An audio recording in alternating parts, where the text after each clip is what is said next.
ঘুনাকুতিৰে পাৰত বহি মোৰ জংকি পানৰ কথা শুনিবৰ মন যায়।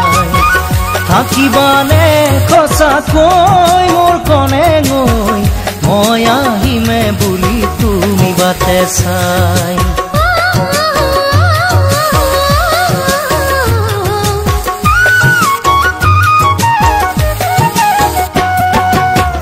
ঘুনাকুতিৰে পাৰত বহি মোৰ জংকি পানৰ কথা শুনিবৰ মন যায়।